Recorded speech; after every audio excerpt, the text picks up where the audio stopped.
Okay, I think we start. So welcome to the first professionally recorded GADEF seminar, because the previous one was not professional. Okay. Jethro is going to talk about chiral homology, Ramanujan, and many other things. Okay, great. Oh, yeah, thanks very much for the invitation. It's a pleasure to be here. Right, so I figured, so Hodge is one of the three names that I mentioned in the title, so I'm hoping that it has some intersection with the interests of people in the seminar. But the chief topic that I'm going to talk about is the so-called construction of chiral homology, which is kind of a homology theory for algebraic curves, complex algebraic curves, that is Riemann surfaces. But it's quite sophisticated in the sense that it takes coefficients in something called a vertex algebra. Okay. So at some point in the talk, I'll describe kind of intuitively what a vertex algebra is. But let me begin with a kind of, not really a baby case, but sort of a analogous case that may be more familiar. So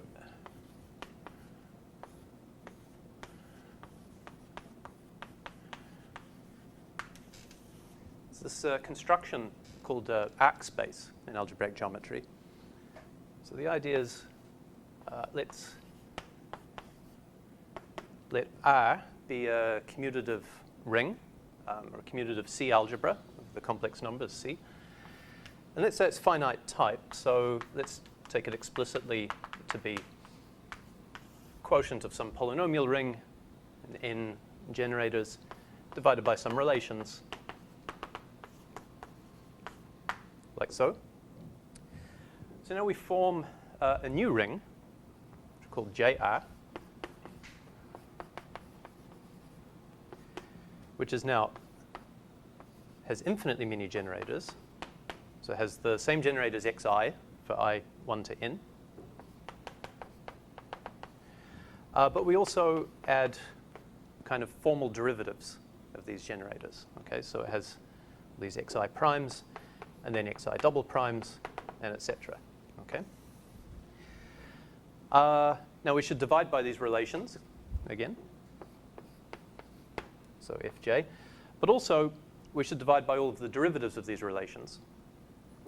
So fj prime, so forth. What do I mean by derivatives? So I mean it's sort of in the formal sense. So it's easiest if I just describe this by an example.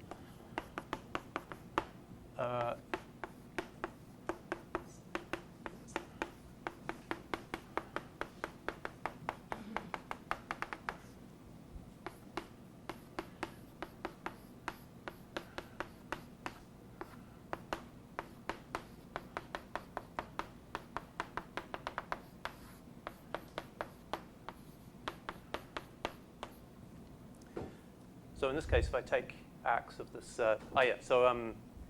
J stands for jets, also known as arcs. So these are kind of synonymous terms.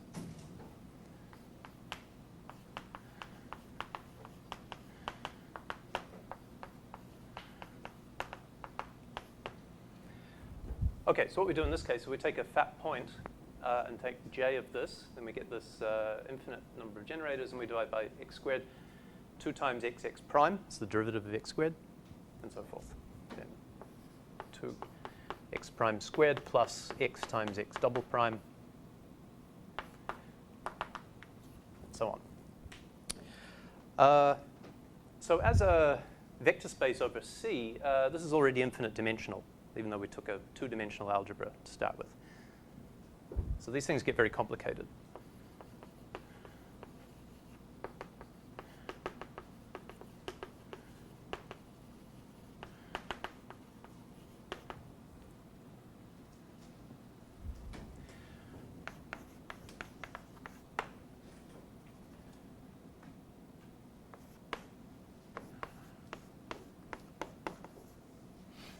So let's note that we can introduce an operator in JR, which I'll write as del, which is a derivation, unique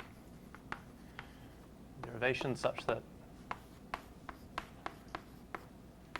kind of does the obvious thing. It takes the nth derivative of a generator to the n plus 1th derivative, and it's extended by the Leibniz rule. Okay. So this arc algebra is always an algebra with derivation. And in fact, it can be characterized by a universal property. So the only thing that you assume for prime is just the Leibniz rule and linearity. Yeah, exactly.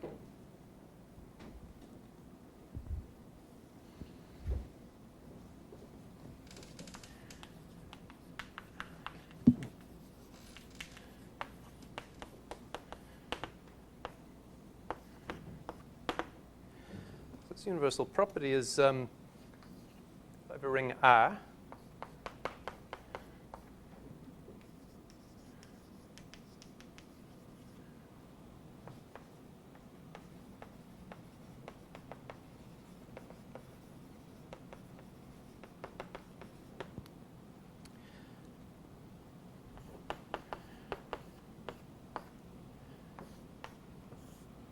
yes, another point is that there's always a canonical map from R into JR, just given by sending generators to generators. And the universal property is for all map F here of commutative rings, there's going to exist a unique map of differential commutative rings that makes this diagram commute. Okay? Anyway, another observation is that this ring JR comes with a natural Z plus grading, given just by counting the number of derivatives.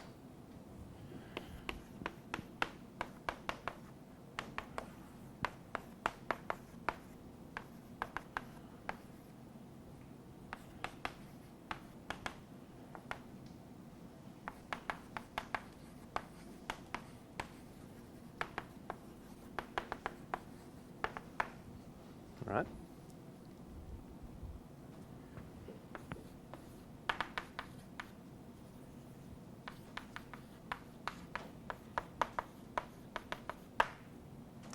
And this derivation obviously has degree plus 1 with respect to this grading.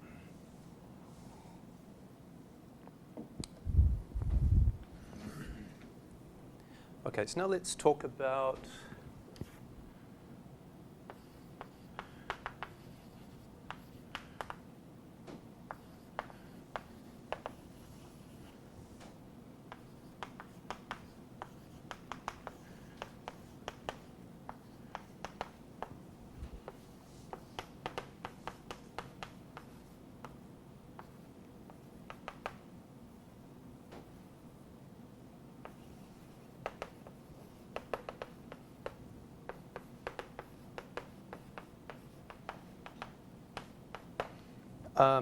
commutative algebras with derivation with this kind of structure, derivation of degree 1.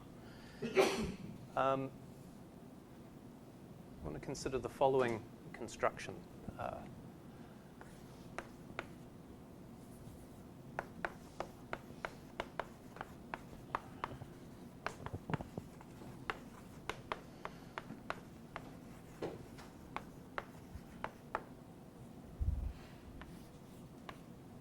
So first we'll take the algebra itself, A, put that in homological degree 0. Then in degree 1, I'll put the Kähler differentials on A.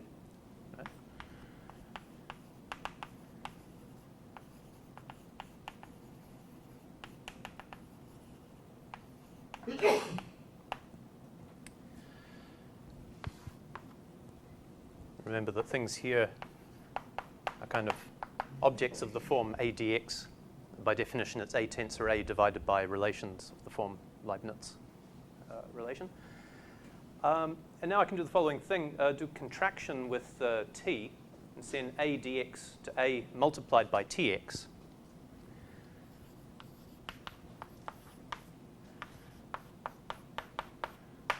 Okay. So geometrically, this is contraction with the vector field that corresponds to the derivation t. I'll call this d.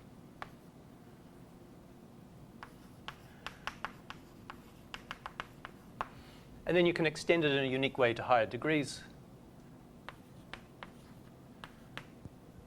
So here, second exterior power, and you would send a dx dy to a times tx dy minus a times ty dx, right? And you can check that d squared equals 0.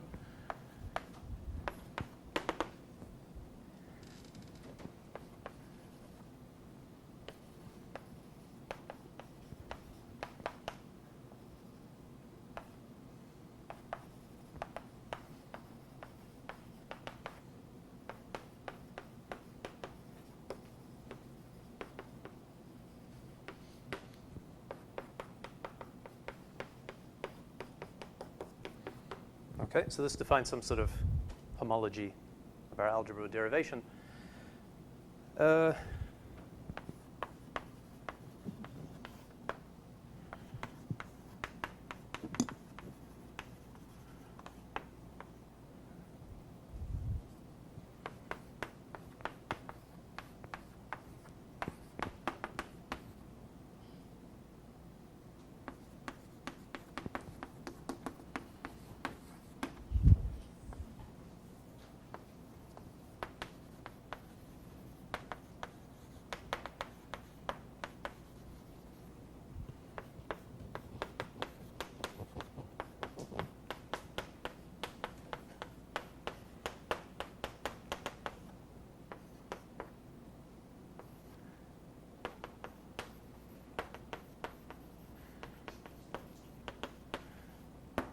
The first lemma I want to say is basically a simple interpretation of this first homology, surjection of, I guess I should say,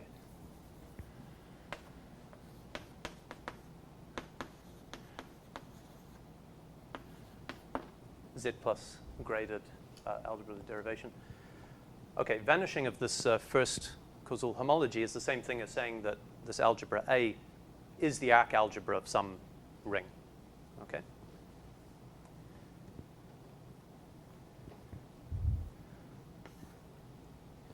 And I feel a bit embarrassed attributing it to myself and Raimundo. It's surely a well-known fact, but somehow we couldn't find much material about this. So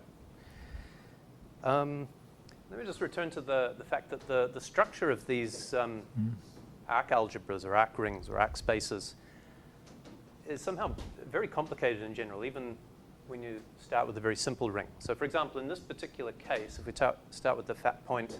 Phi is the thing of the universality of GR, no? Or I'm sorry? what is the phi map? I'm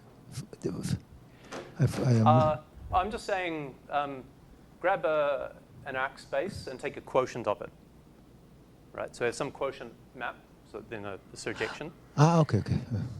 Then, yeah, unless this is an isomorphism, then this first homology will be non-trivial. Yeah.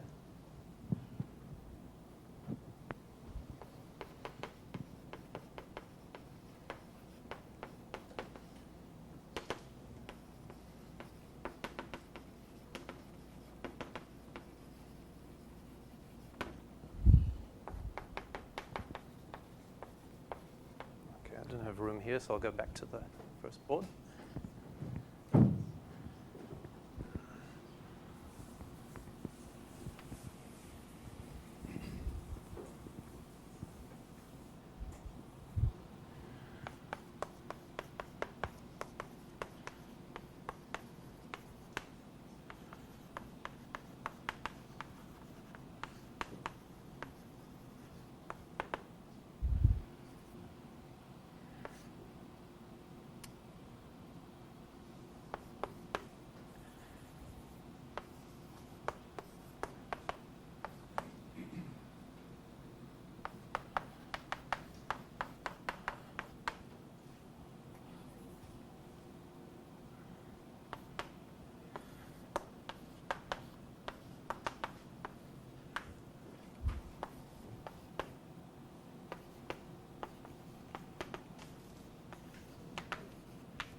well,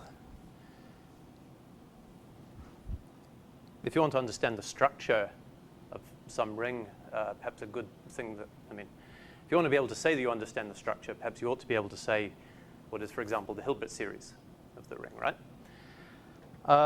So these guys, for this particular example, computed this Hilbert series, and they found that it's equal to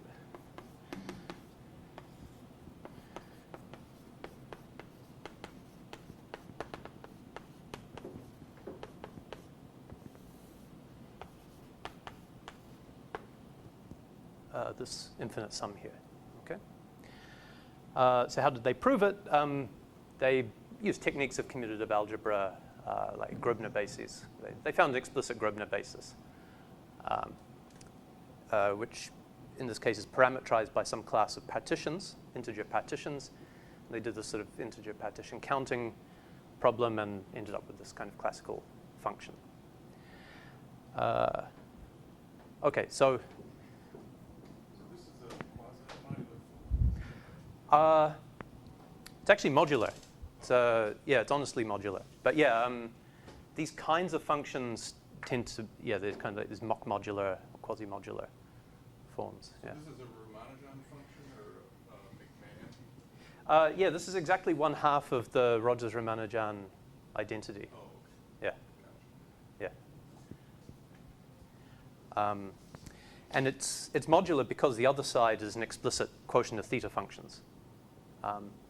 But in general, these kinds of things are somehow not quite modular.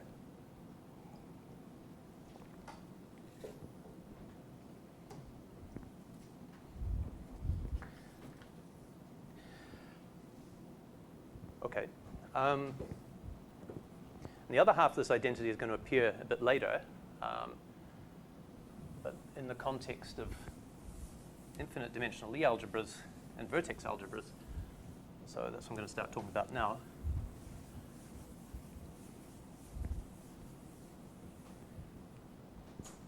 I should mention these guys didn't prove just this case. They did a class of examples, but this was one of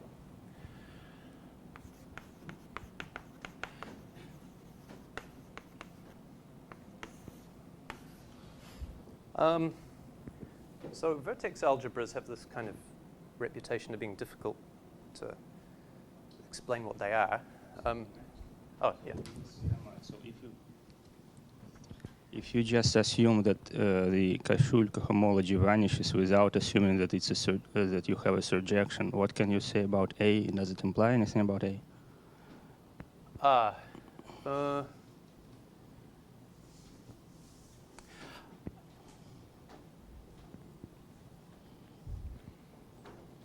It's a good question. Another way to phrase this, we're assuming that the algebra is generated by its degree 0 piece. Mm-hmm. And then by the universal property, it then acquires a map from the arc space of the degree 0 piece. Okay. So then you're asking, what if we didn't assume that the algebra was generated by its degree 0 piece?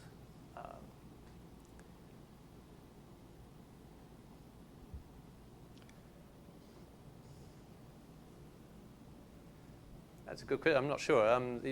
You could probably do some sort of resolution.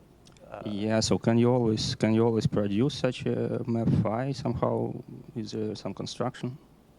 Well, the reason we work in this case is that the class of examples that we look at are always generated from degree 0. So we don't need to look at any other cases.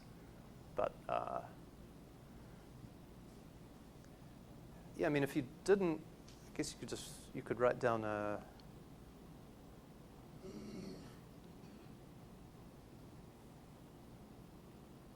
somehow piece generated from degree 0. The quotient will also be graded. You could then.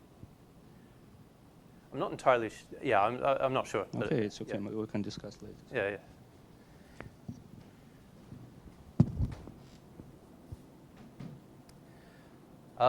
Right, so vertex algebra, it's a kind of algebra. So it begins life as a vector space.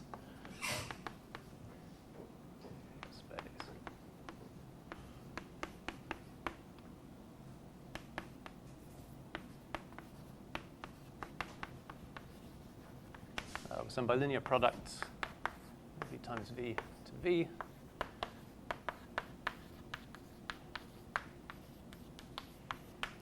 And it has a product for every integer n. We impose one condition, which is that such that for all a and b,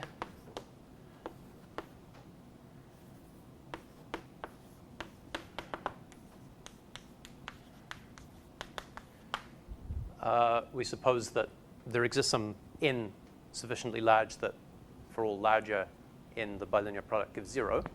And this n could depend, of course, on the choice of a and b. So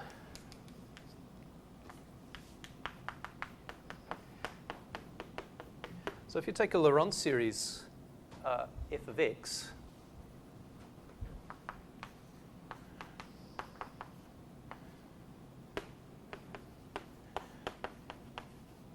then because of this condition, we can write down a term that I'll call AFB, which is Fn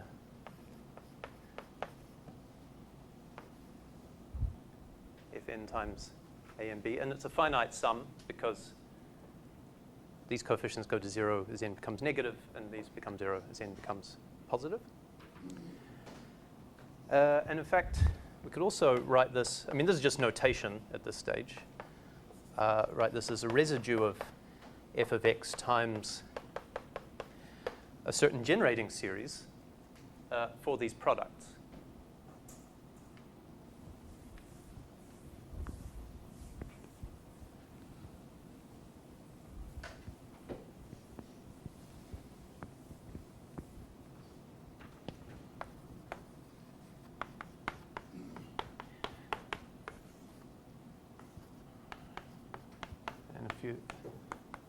Residue just means extracting the x to the minus 1 coefficient.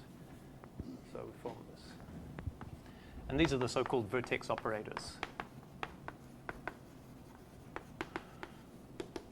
which came from string theory and originally got formalized into this notion of vertex algebra.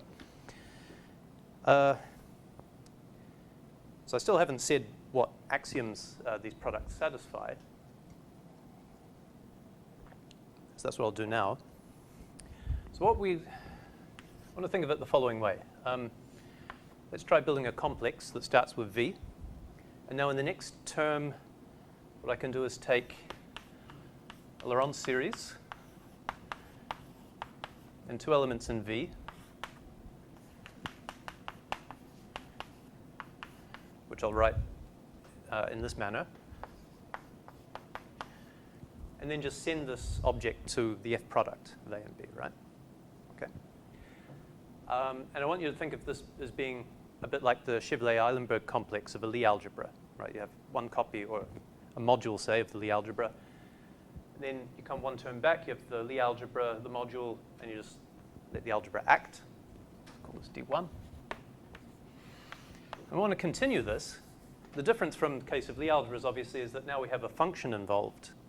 So what's going to happen here? Well, again, by analogy with Chevalley-Eilenberg complex, we should have a function, two elements in our algebra, and another element in the algebra or in a module. And this should go to, well, there should be three terms, right? We should have a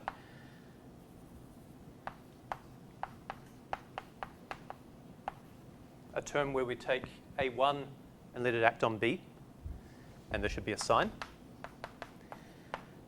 Then there should be a term where A2 acts on B, and there should be a term where A1 acts on A2, and we leave B alone, right?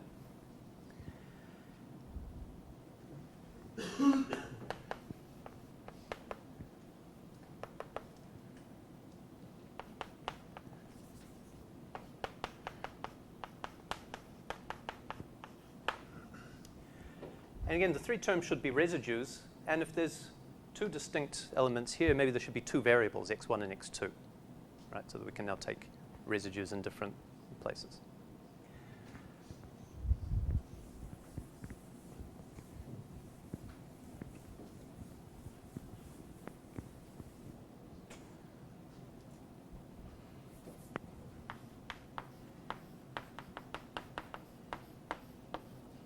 So two variables. We allow poles in x1 and in x2. And somehow we should think of when A1 acts on B, what's going to happen is we take a residue also at x1 equals to 0. And when A2 acts on B, we should take a residue at x2 equals 0. And when A1 acts on A2, we should take a residue where x1 equals x2. So we should invert this element as well. Okay? So it should be that ring times V tensor V tensor V. This will be D2. And this will continue to infinity. Okay, so I'll write explicitly what this term is, and then continue.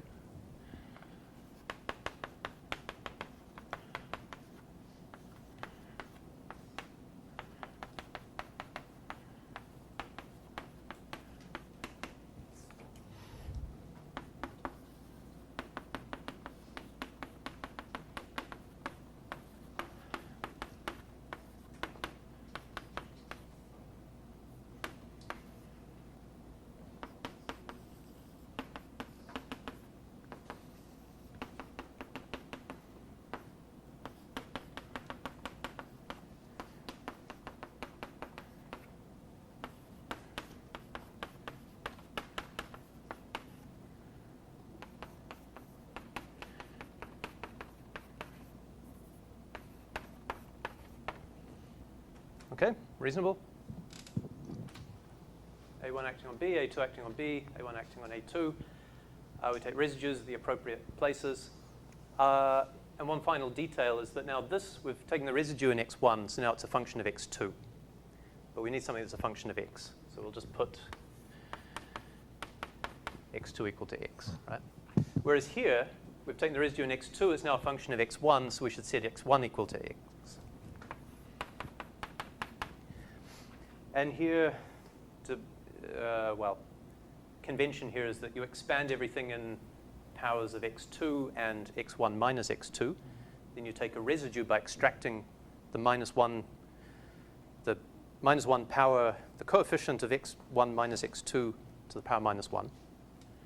The result ends up depending on x2, which would then set equal to x. Okay. And why is this a complex? Like, why is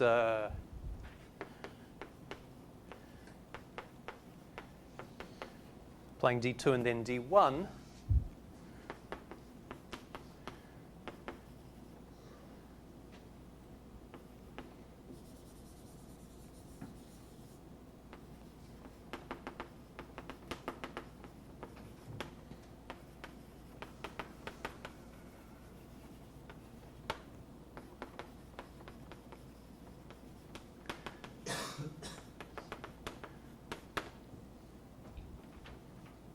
Okay, so the definition of vertex algebra says that these infinitely many products satisfy some complicated system of identities, which are called the Borcherds identity. Perhaps the most intuitive way to phrase them is to say that these identities are precisely the identities that come from imposing this condition, okay? Which is the same as the Chevalley-Eilenberg complex of a Lie algebra. You can express the fact that the Jacobi identity holds as saying that that complex is a complex. Small detail. These are the identities of the vertex algebra definition, or? Yeah, so they're, so you've got all these A and B's, and they're relations of the form like, No, that's okay. like A, MB in C should equal, No. a bunch of stuff. There'll be an infinite sum, actually. So this identity includes all these identities? Yeah. So they're equivalent, no? Yeah, Okay. they're modulo some details like part of the structure of a vertex algebra, well, depending who you ask, it should have a Z plus grading in which the 0 degree piece is one-dimensional, spanned by an element which is called the unit or vacuum vector of the vertex algebra, which satisfies some conditions analogous to unit in the usual sense, the commutative algebra. And another structure that's very important is a operator T that goes from Vn to Vn plus 1, which is sort of a derivation in the sense that commutator with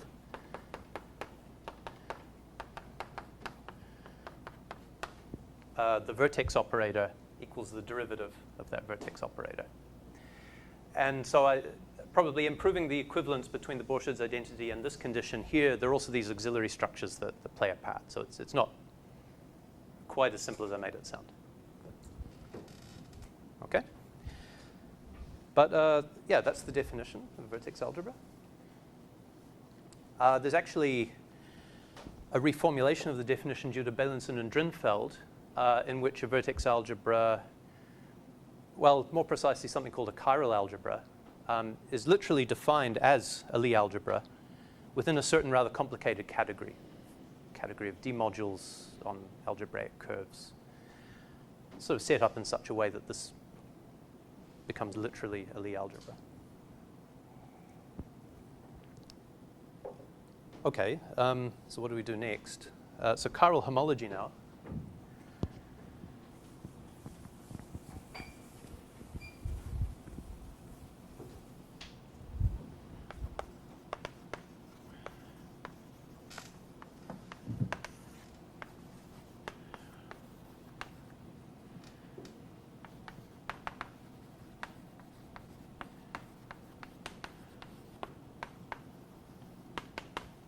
Let's say a smooth Riemann surface, maybe, well, in interesting examples it'll be compact, but anyway, smooth Riemann surface. Take a point, and let x be the affine curve given by deleting the point, right? And let's consider the ring of functions on x, which I'll call gamma 1. So x is spec of gamma 1.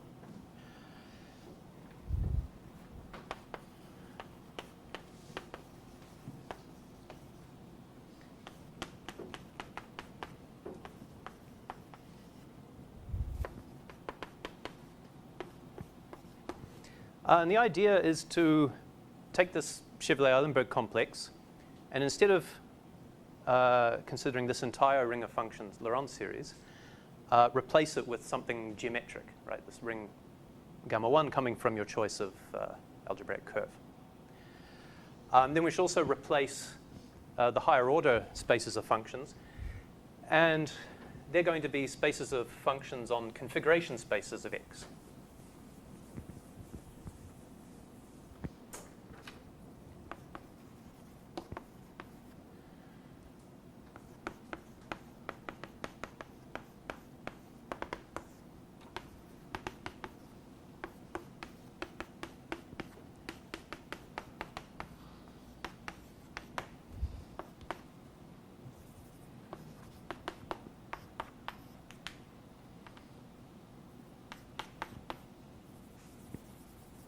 Gamma n is the space of functions on f of xn, which by definition is points in the nth power such that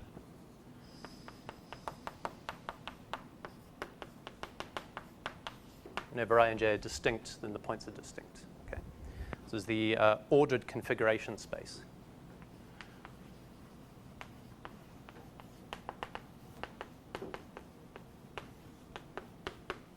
Of x. So we get a complex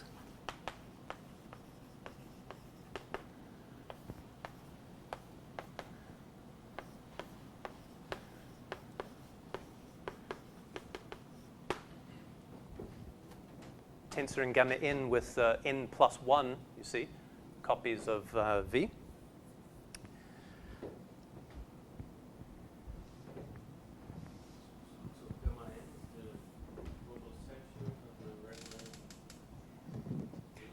Yeah.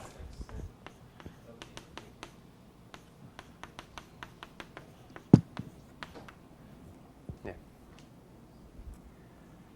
Okay, and all of these varieties are affine.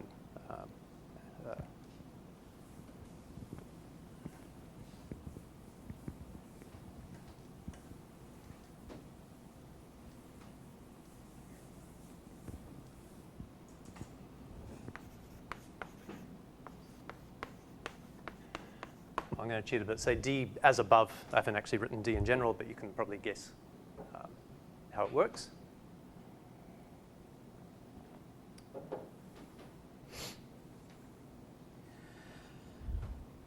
That's almost the so-called chiral complex. I need to do one more thing.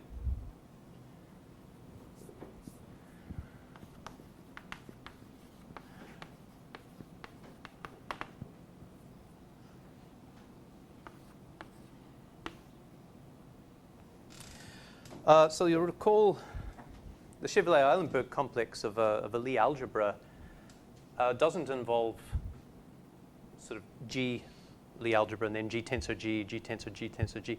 You really have to take exterior powers, right? So we should be quotienting by an action of the symmetric group Sn permuting the factors.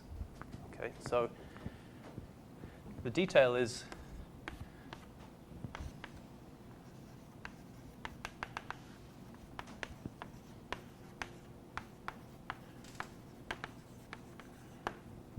the symmetric group does act in an obvious way, permuting the first n factors. But if you just naively take invariance here, it now fails to be a complex. So there's another thing you have to do, which is to quotient by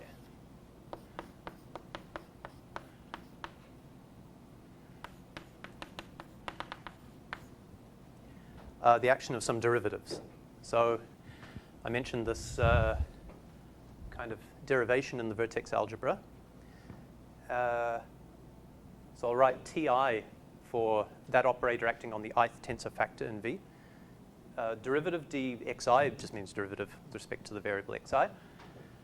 You quotient by these, and then you can take coinvariance, and this is called the chiral complex. So in this language of Beilinson and Drinfeld,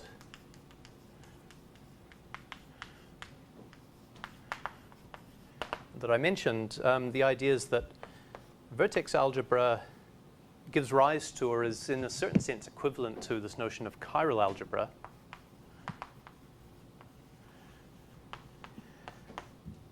On our, well, yeah, let's say on our curve x, which is by definition a Lie algebra in some category of D modules. So you can do two things. Since it's a Lie algebra, you can form the Chevalley-Eilenberg complex of this Lie algebra, which I'll call G. A chiral algebra, GA. So the complex itself is no longer a Lie algebra, but it's still a D module, because it was defined in some category of D modules. So then you take de Rham cohomology of this D module,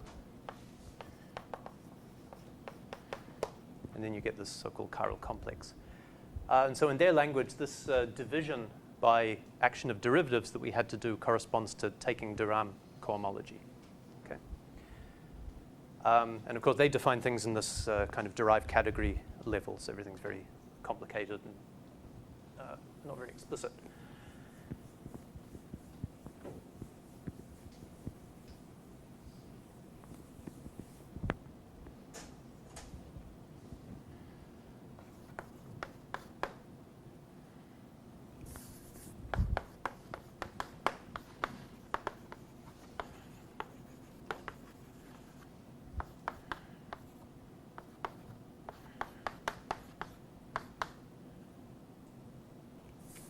Let me say it this way, CPV.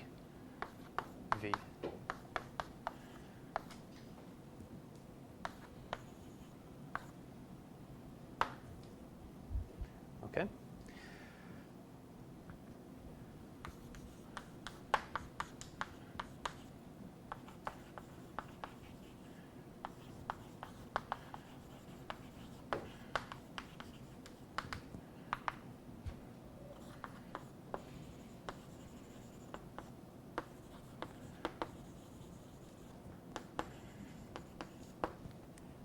Just to try and convince you that it's actually a worthwhile thing to study, is that in degree 0, these groups recover these sort of very well-known and well-studied objects in algebraic geometry called conformal blocks, which are related to non-abelian theta functions. So there's kind of reasons to be interested in these things. And this is kind of, a higher homological degree version of that. Okay.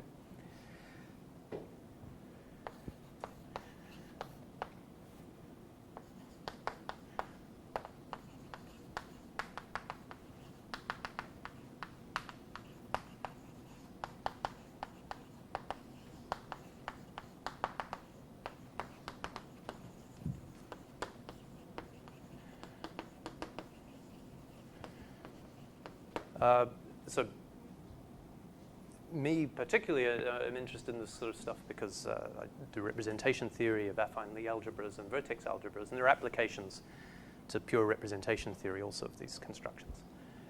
So anyway, the goal is to compute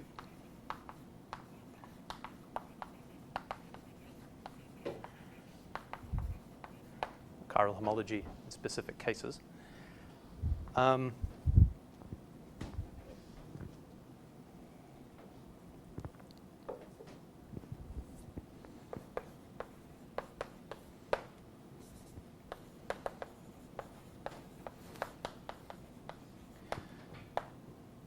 Maybe the simplest case of all would be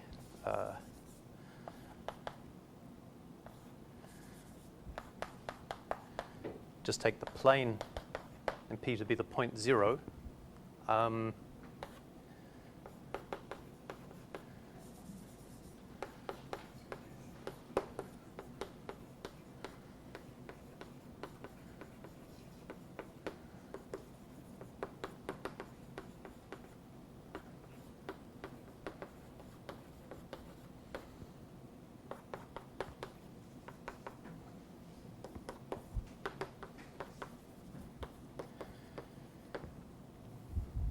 But it turns out, unfortunately, the chiral homology is trivial in this case, which is probably known to Billings and Drinfeld.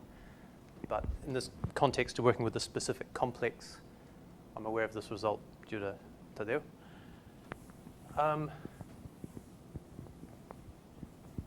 Again, you could think if this is a sort of a homology theory, would you really expect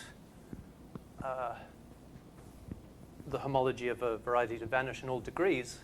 The answer is yes, because, well, what might you also expect would be sort of one-dimensional in degree 0 and 0 in all other degrees.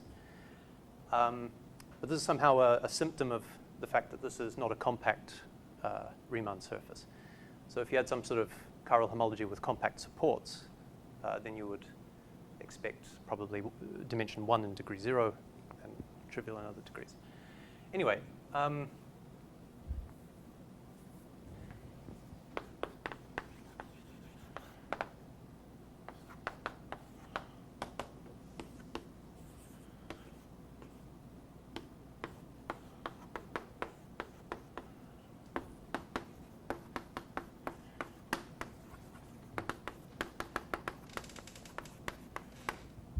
case I really want to talk about is an elliptic curve.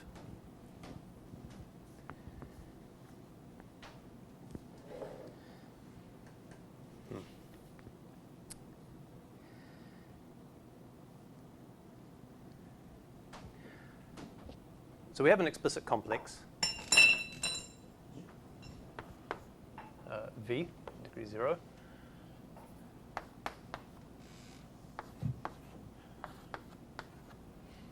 And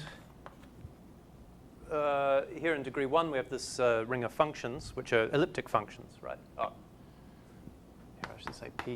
I'll take the point 0 on the elliptic curve, right? So these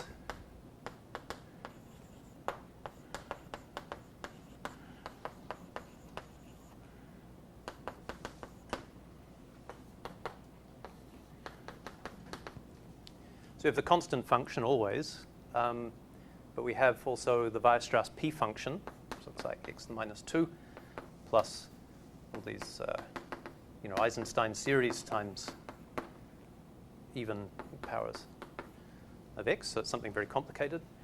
And then we have all the derivatives of that, right? And then there'll be a gamma 2 here, which will consist of 2 variable elliptic functions with prescribed poles and so forth. So basically, this is rather complicated. So the first step is to kind of simplify things using a common technique, which is to introduce filtration.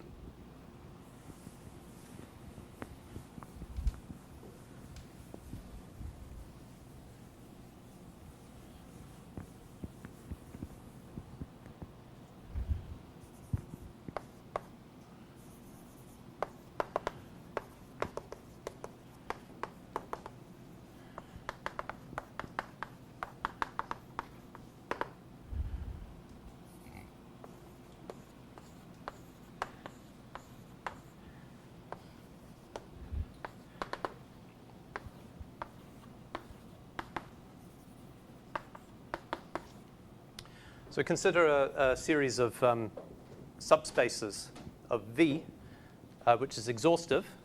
That is, that the union of all of these spaces is V itself. And such that if we take the product between GP and GQ, well, it should be sort of minimally compatible with these products. So we'll assume that we're always in G of P plus Q. But we'd like to kind of ignore some of the products. More precisely, we'd like to ignore the positive products. So we'd like to assume that G, P, GQ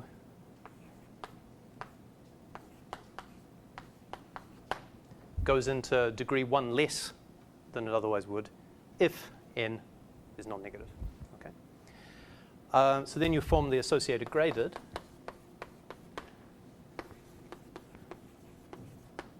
Which I'll call A.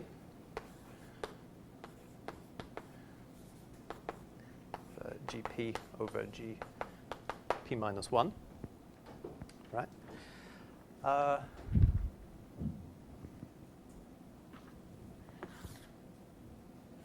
kind of why am I doing this? Because I say when you should have been a bit more explicit here. So let's say I took px times a times b, right? So this term goes to some residue. The residue just picks out powers of x. So you get a minus 2 times b plus these Eisenstein series, E2, A0b plus something E4, 2b plus blah, blah, blah. An infinite sum that eventually truncates because of the hypothesis of being a vertex algebra. We'd like to basically be able to ignore all of these terms and just keep this term, right? So that's why I'm introducing a filtration with these properties. So in the associated graded, this Weierstrass P function product of A and B coincides with this product, A minus 2b. We've thrown away all the higher order terms.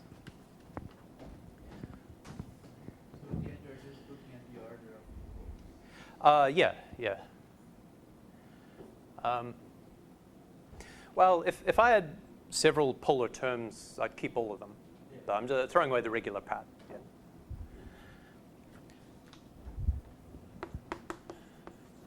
Yeah. So a fact is that this A, so it's also called GER V, if I take two classes in here and send them to the class of their minus 1 product, and this is in GP, GQ, and I look at this in GP plus Q, and then pass to the associated grade. This is a commutative product.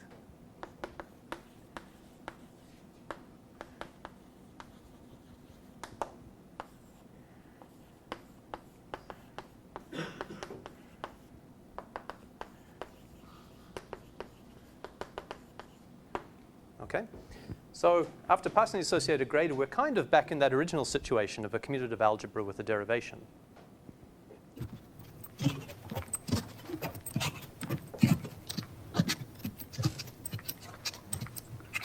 What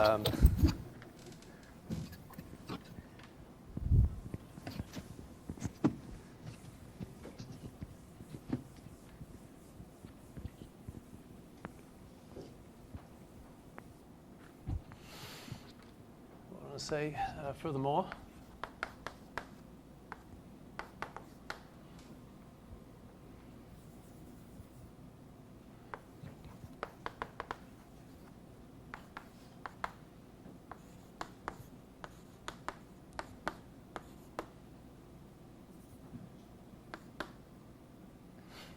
Yeah, notice, by the way, this is H0 cosul of A2, right? So if I take the quotient of this commutative algebra by the ideal generated by all derivatives of things,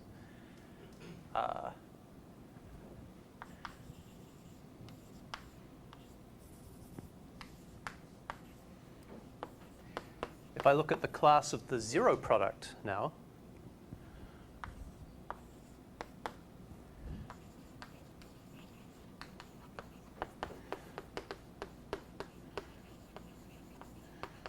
I actually get a Poisson algebra.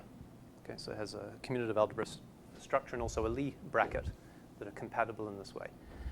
And this too is not, I mean, it's nice, but it's not very surprising if you think of vertex algebra as being a bit like Lie algebras, or maybe more like universal enveloping algebras of Lie algebras.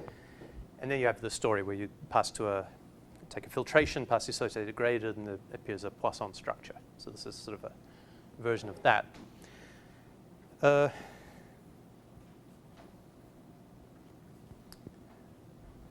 All right.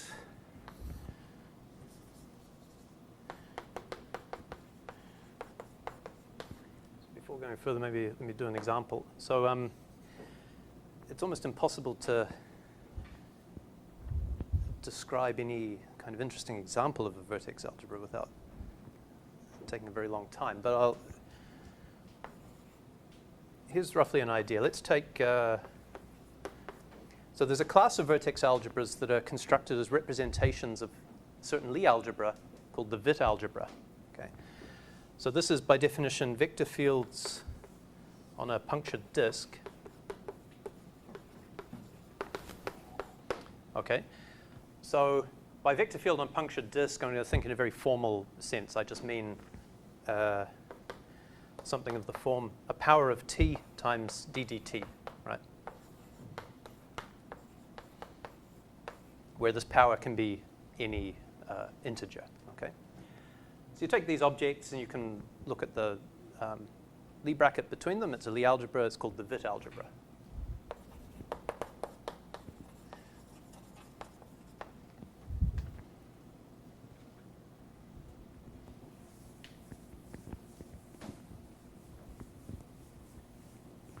So then there exists a class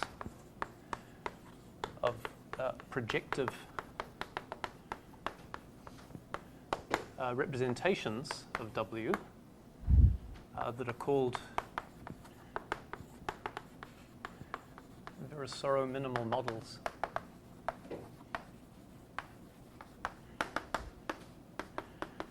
They'll write in this way, L sub PQ, where P and Q are a pair of coprime positive integers.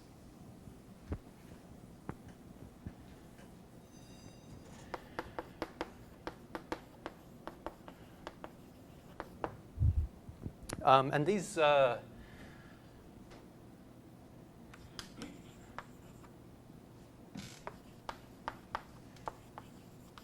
vertex algebra structures.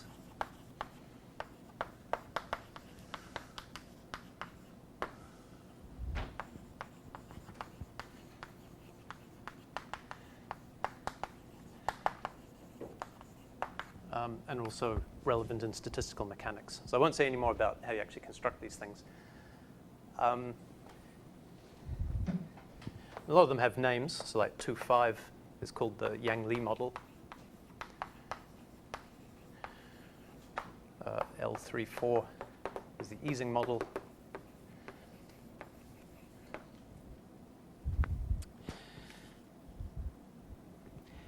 Anyway, I'm doing this example because say you look at L25.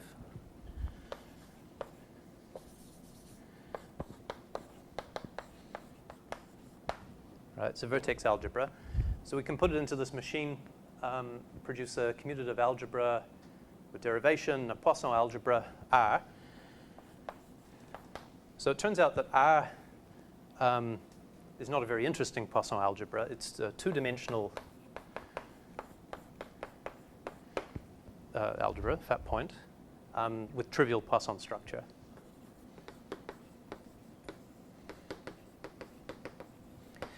But there are, of course, there are abundant examples of vertex algebras that have more interesting Poisson structure. Just this particular case is trivial.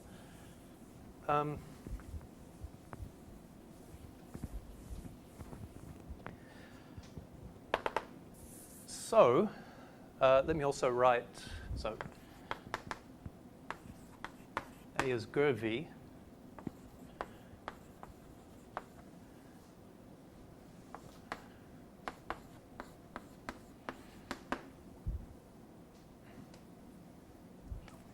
I guess I should have said the lemma due to a guy named Lee.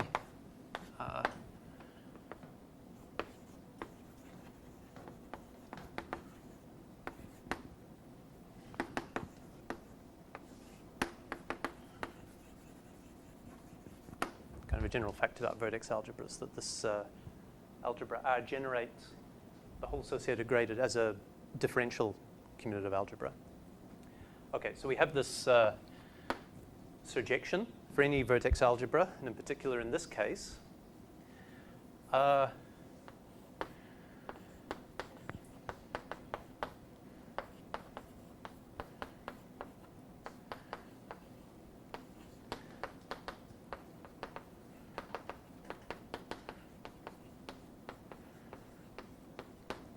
so representation theory of the, well, I mean, I've avoided saying, but the Virasoro-Lie algebra, which is the central extension of this Witt algebra, is very well developed. And these guys, Fagan and Fuchs, in the 1980s, computed explicitly characters of these modules.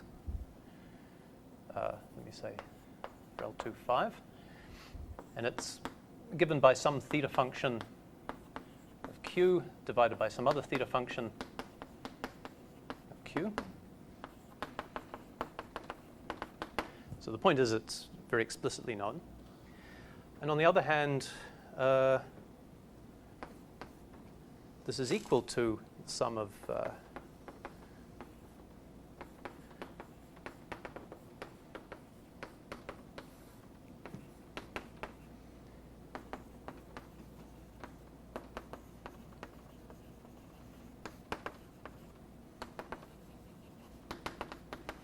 so the fact that this explicit function, which I can't be bothered writing down, is equal to this other function, which I have written down, is this classical Rogers-Ramanujan identity, from the turn of the 20th century. Okay. So what does this mean? This means that this morphism here is an isomorphism, right?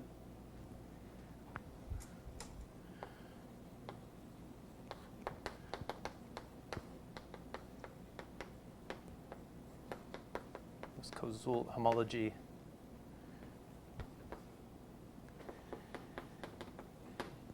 is 0 .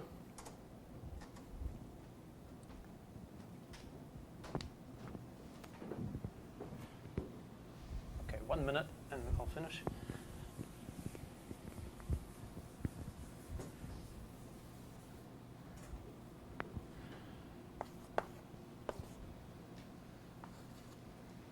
If we return to this original complex,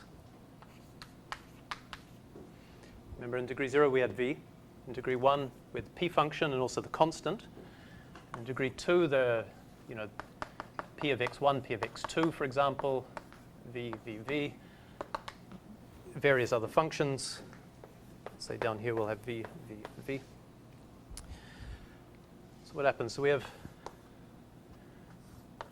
these maps. So I kind of vaguely hinted that after passing to the associated graded, in this row here, you recover the Koszul complex, right? And then I observed that for this particular vertex algebra, you can actually prove by this very non-trivial argument, but you can prove that the first Koszul homology vanishes, right? So that means when you go back to the original complex, you do some sort of spectral sequence argument, and you show that there's no contribution to homology from this degree, okay? Now here, so I said spectral sequence arguments. So what happens, you go to the next page in the spectral sequence, and a map appears coming from here up to here.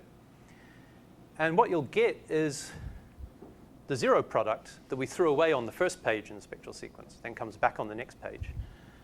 So you get A, B going to AB. Another thing I should have mentioned but didn't is that after you take homology, you get R. Well, why do you get R? Because here we had V. I'm out of time. Okay, conclusion. You get, along this diagonal, Poisson homology of the Poisson algebra R. And due to this Rogers-Ramanujan type thing, you don't get any contribution here. So combining these facts, you can sort of compute chiral homology in some cases. Okay, so yeah.